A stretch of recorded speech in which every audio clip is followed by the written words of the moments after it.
দীর্ঘ ৩০ বছর পর সালমান শাহর মহাপ্রখ্যাত সালমান শাহর লাশ নতুন করে উঠানো হচ্ছে ময়নাতদন্তের জন্য কবর থেকে।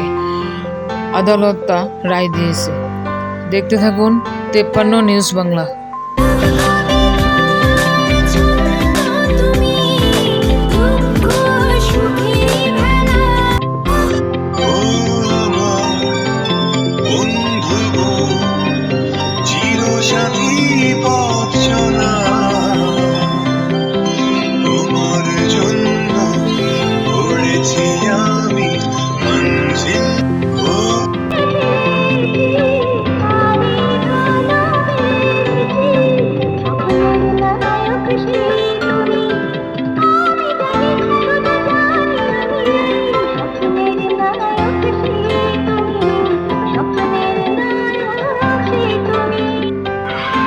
যদি কেউ কোনোদিন জাফলংয়ে, সিলেটের চা বাগানে কিংবা জৈন্তা বাহারে শুটিং এ যায়, নিশ্চয় তোমার কথা মনে পড়বে নায়ক সালমান।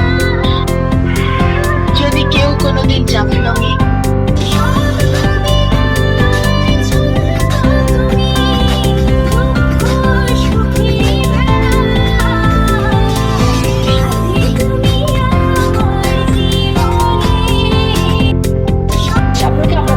জানতাম এবং আমার ছেলে খুব ইনোসেন্টলি ওকে বুঝতেও করতো। আমার ছেলে হয়তো ইমোশনালি বা ফিল্মের ইয়েতে ঢং ঢং ঠাট্টা মস্কারি একটা করেছে, কোথাও গেছে, ওকে খুব সেফ রাখতে চেষ্টা করতো আমার ছেলে। শাবনুর যদি সত্যি ভাই মনে করতো আর কমার্শিয়াল শাবনুর না হতো, তাহলে তার এরকম থাকতে পারতো না। শাবনুরকে আমরা খুবই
লেজেন্ডারি অ্যাক্টর সালমান শাহ ও বলিউড কিং শাহরুখ খান প্রায় একই সময়ে তাদের ক্যারিয়ার শুরু করেন।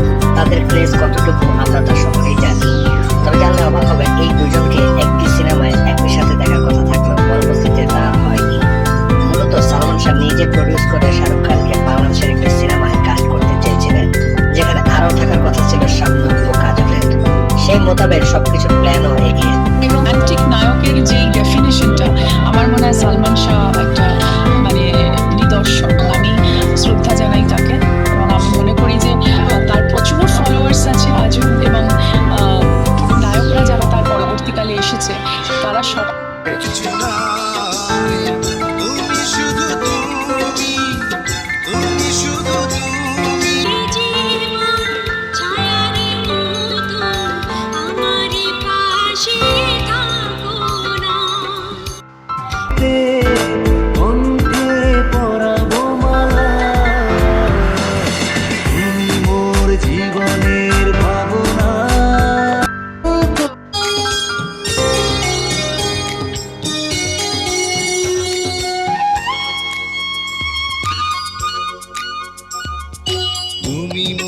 জীবনের ভাবনা, হৃদয়ে সুখের দোলা। তুমি মোর জীবনের ভাবনা, হৃদয়ে সুখের দোলা। আমার জীবন তুমি, আমার মরণ তুমি। কত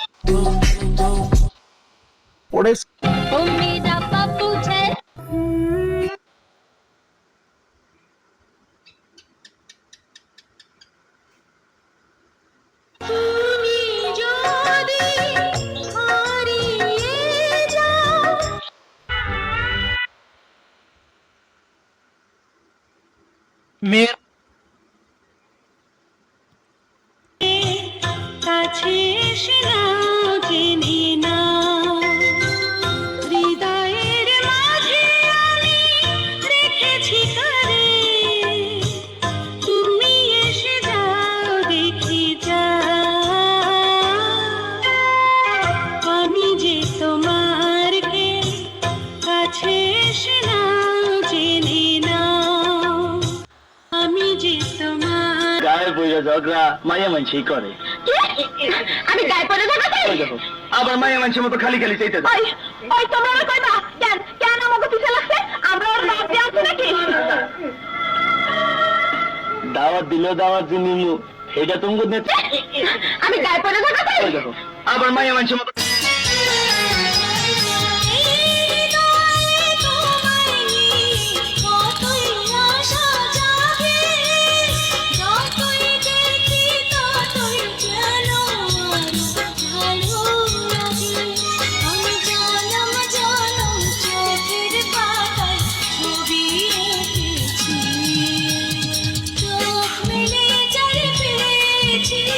স্বপ্নের নায়ক সেই তুমি